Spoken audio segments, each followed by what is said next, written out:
तो भाई जल्दी से सभी बच्चे आ जाइए और आज की क्लास में हम पढ़ने वाले हैं कि भाई किसी से कोई भी सवाल किया जाता है तो वो कैसे करते हैं ना। भाई किसी से आपको कुछ पूछना है, भाई तू कहां जा रहा था, क्या कर रहा था, कहां से आया है, कुछ भी आपको इंग्लिश में किसी से पूछना हो तो उसके लिए छोटा सा फॉर्मूला है, वो आपको याद रखना है। अगर वो याद कर लिया तो बस आप किसी से कुछ भी पूछ सकते हैं। अब वो फॉर्मूला देखो, सबसे पहले क्या है फिर बताऊंगा मैं आपको। देखो आपने ये तो देखा ही होगा भाई, सबसे पहले सब्जेक्ट लिखो, फिर हेल्पिंग वर्ब लिखो, ये तो सबको आता है। भाई कुछ भी महानुभाव अभी ऐसे हैं जिनको ये भी नहीं आता है, ये तो आता होना चाहिए है ना। तो आप यहाँ पे क्या करते हैं, कुछ नहीं करते। अब हम किसी से सवाल करने के लिए जो हेल्पिंग वर्ब है ना, इसको उठा के लेके जाएंगे आगे। कहां लेके जाएंगे? आगे, ठीक है।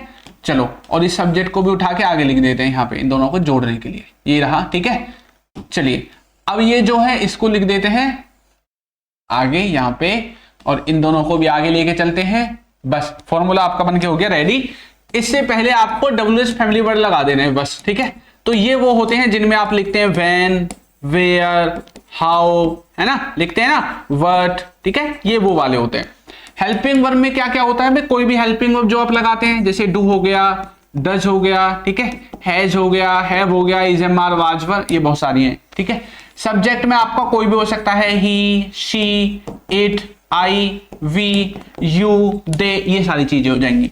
वर्ब में वर्ब की फॉर्म्स चलती हैं, जैसे गो हो गया, वेंट हो गया, गॉन हो गया, गोइंग हो गया, ठीक है, ये वाली चीजें चलती हैं। गोज हो गया। ऑब्जेक्ट में आपके ऑब्जेक्टिव केस आते हैं, जैसे हिम हो गया, हर हो गया, देम हो गया, इट का तो इट ही रहता है, ठीक है, अस हो गया, मी हो गया, ये आपको ऑब्जेक्टिव केस है। तो इस तरह से आप जो है इस फॉर्मूले का इस्तेमाल करके कोई भी सेंटेंस बनाओगे। अब देखो आपको बहुत आसान लगेंगे सेंटेंसेस बनाने, बस आपको भी टेंस आना चाहिए, ठीक है।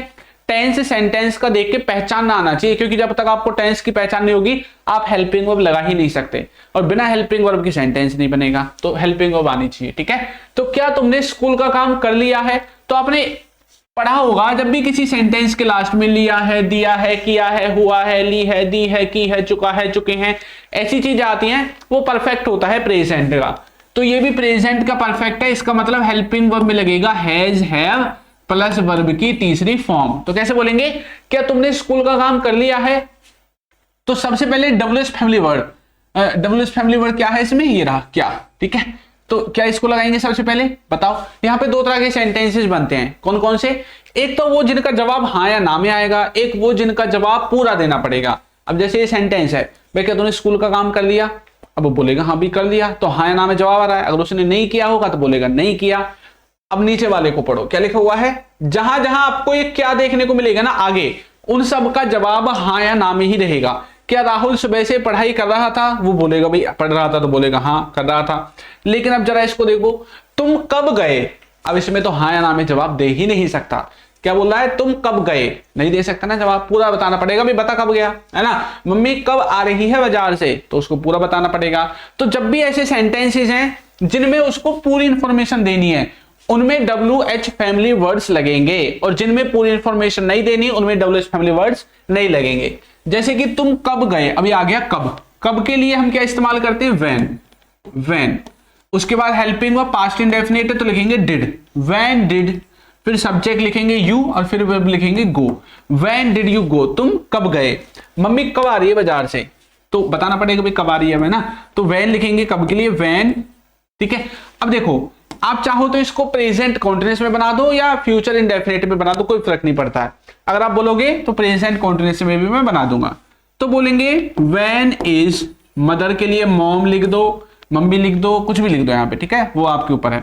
व्हेन इज मॉम, आने के लिए कम का इस्तेमाल करेंगे, उसमें लिख देंगे ING लगा के coming. When is mom coming from, कहां से? मार्केट से। फ्रॉम का मतलब से। तो when is mom coming from market, mummy बाजार से कब आ रही है। अब देखो ये सेंटेंस जो मैंने आपको भी बताया था, ये कैसे बनेगा। इसमें WH फैमिली वर्ड नहीं लगेगा, बस बाकी देखो फॉर्मूले में क्या है, WH फैमिली वर्ड आगे लगता है, ये नहीं लगेगा। इसके बाद जो है सब लगेगा, हेल्पिंग वर्ब वगैरह सब लगेगी, WH फैमिली वर्ड नहीं लगेगा, बस वो उसी में लगता है जिसमें पूरा जवाब देना होता है। क्या तुमने स्कूल का काम कर लिया है? तो सबसे पहले हैज या हैव में से एक लिखेंगे, तो हमने लिख दिया हैव। सर ऐसे कैसे लिख दिया? भाई सब्जेक्ट तो देखो ना, तुमने के लिए इस्तेमाल करते हैं यू, और यू के साथ आता है have. Have you done your अब यहाँ पे होमवर्क लिख दो, स्कूल वर्क लिख दो, कुछ भी लिख दो, ठीक है। तो व्हेन नहीं, have helping verb, you subject, done verb की फॉर्म, यू नहीं, यूअर वर्क या यूअर स्कूल वर्क, दोनों में से कोई भी आप लिख सकते हैं, ठीक है।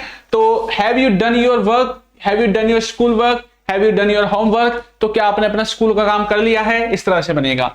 क्या राहुल सुबह से पढ़ाई कर रहा था, यहां पे एक शब्द आया है सुबह से, तो जब भी हम टाइम बताते हैं ना तो वो परफेक्ट कॉन्टिन्यूअस टेंस में जाता है, और ये पास्ट का परफेक्ट कॉन्टिन्यूअस है जिसमें हैज हैव लगेगा, और उसके बाद जिसमें सिंस फोर लगता है, सिंस फोर याद आया, since four, since morning, since evening, है ना। तो क्या राहुल सुबह से पढ़ाई कर रहा था, उसने बोला हाँ कर रहा था, तो हाँ ना में जवाब है, डबल एस फैमिली वर्ड नहीं लगेगा। तो कैसे बोलेंगे, सबसे पहले हमें इसमें अपना जो राहुल है ना, यही है हमारा सब्जेक्ट, तो इसको लिख देते हैं राहुल। अब राहुल के साथ हैज या हैव लगेगा हैज, तो बोलेंगे हैज राहुल, फिर लिखेंगे been, has Rahul been studying, has Rahul been studying since morning, ठीक है, सिंस मॉर्निंग। इस तरह से आपका सेंटेंस बनेगा।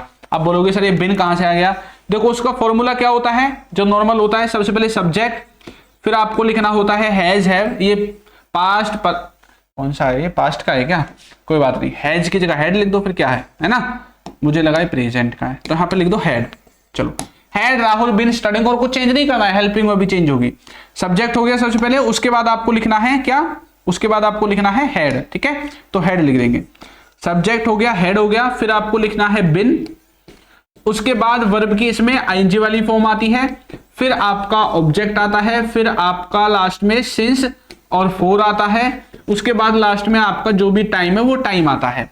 तो हमने क्या किया है, अपनी जो हेल्पिंग वर्ब है हेड, इसको हम सब्जेक्ट से पहले लिख रहे हैं, ये हमने लिख दिया, फिर हमने सब्जेक्ट लिख दिया राहुल, फिर हमारा बिन बचा है, तो बिन हमने वहीं के वहीं रखा है, फिर वर्ब की फॉर्म लिखी है आईएनजी वाली। इस तरह से हमने जो इसका स्ट्रक्चर है वो बनाया है, ठीक है। अगर किसी को कोई इश्यू है, कोई चीज समझ में नहीं आ रही है, तो वो आप हमसे कमेंट करके पूछ सकते हैं। चलो आगे देखते हैं, नेक्स्ट क्या लिखा हुआ है, क्या तुम मेरी मदद कर सकते हो। हम किसी से पूछ लेते हैं तुम मेरी मदद करेगा क्या, या फिर क्या तुम मेरी मदद कर सकते हो, दोनों में से कुछ भी बोल दो। कैसे बोलेंगे, क्या तुम मेरी मदद कर सकते हो, आप इसको मॉडल वर्ब से बनाओगे तो कुड का इस्तेमाल करोगे, could you help me please, could you help me please, या please could you help me, ऐसे भी आप बोल सकते हैं, ठीक है। क्या मुझे इसके बारे में उससे पूछना चाहिए था, क्या लिखा हुआ है, चाहिए था, पास्ट का हो गया, तो पास्ट में चाहिए था के लिए शुड के साथ क्या लगाते हैं, हैव। तो क्या मुझे इसके बारे में उससे पूछना चाहिए था, तो शुड हैव लगेगा, है ना। तो फॉर्मूला मैं पहले लिख देता हूं आपके लिए, नॉर्मल जो फॉर्मूला होता है सिंपल सेंटेंस को बनाने का वो ये है, सबसे पहले सब्जेक्ट, फिर लिखना है शुड हैव, फिर लिखना है वर्ब की थर्ड फॉर्म, फिर लिखना है ऑब्जेक्ट। लेकिन अब इसको इंटरोगेटिव में बनाने के लिए हमें शुड को सबसे आगे लिखना पड़ेगा, यही है हमारी मॉडल वर्ब।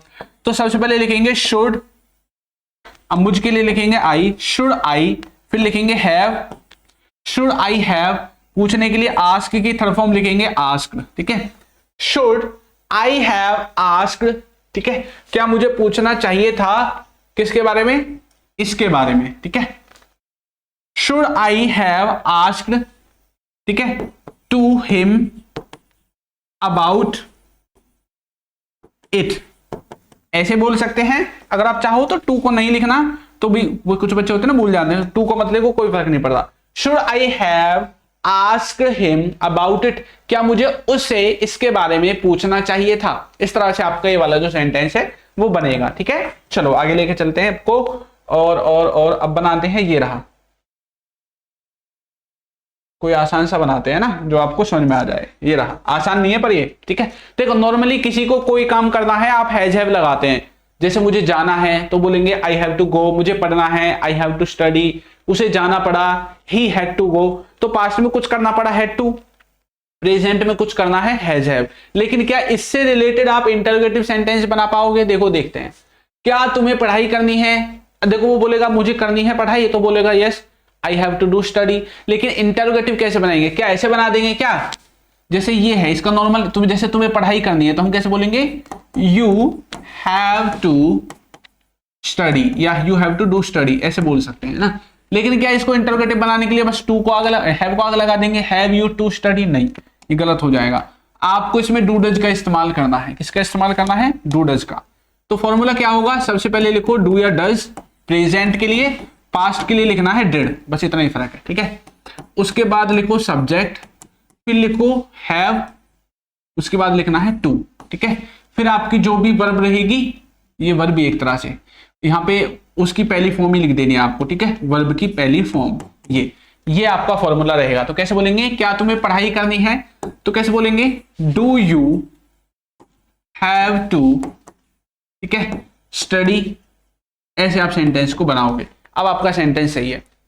क्या उसे फोन चलाना था, पास्ट का हो गया, तो कैसे बोलेंगे, did he have to use phone. बच्चे कंफ्यूज हो गए होंगे, सर ये हैव क्यों लिख दिया फिर से, पास्ट में तो हैड आता है। भाई हमने इसकी वजह से नहीं लिखा है, हेल्पिंग वर्ब क्या है, ये रही डिड। डिड के साथ हमेशा पहली फॉर्म आती है और हैव आपकी वर्ब की पहली फॉर्म है। जैसे गो की फॉर्म्स चलती हैं, ऐसे हैव की भी है। हैव वर्ब की पहली फॉर्म है, हैड इसकी दूसरी फॉर्म है, हैड फिर से दूसरी फॉर्म है, वो तीसरी, फिर हैविंग इसकी फोर्थ फॉर्म है और हैज इसकी पांचवी फॉर्म है। इस तरह से हैव की फॉर्म्स चलती हैं। गो, वेंट, गॉन, गोइंग और गोज, ऐसे है ना, ऐसे ये है have, had, had, having, has, इस तरह से चलती हैं, ठीक है। तो ये चीजें आपको याद रखनी है। अगर आप में से कोई ऐसा बच्चा है जिसको बिल्कुल बेसिक से इंग्लिश सीखनी है, जिसको कुछ भी नहीं आता, बेसिक से सीखना है, तो हमारी एप्लीकेशन है alpha spoken English, play store पे जाओ, सर्च करो, वहां पे आपको मिल जाएगी। इसी में आपको हमारे कोर्सेज वगैरह मिलेंगे। जो बच्चे बेसिक से सीखना चाहते हैं बस उनके लिए है, जो नहीं सीखना चाहते, जिनके पास पैसे नहीं है, तो भी यूट्यूब पे फ्री में क्लासेज आपके लिए हैं, ठीक है। इसलिए तो यूट्यूब पे पढ़ाते हैं ताकि जिन बच्चों के पास पैसे नहीं है वो भी सीख सकें। तो आपको वीडियोस कैसी लग रही है जरूर बताना। अब हम मिलेंगे नई क्लास में नए टॉपिक के साथ, तब तक के लिए थैंक यू।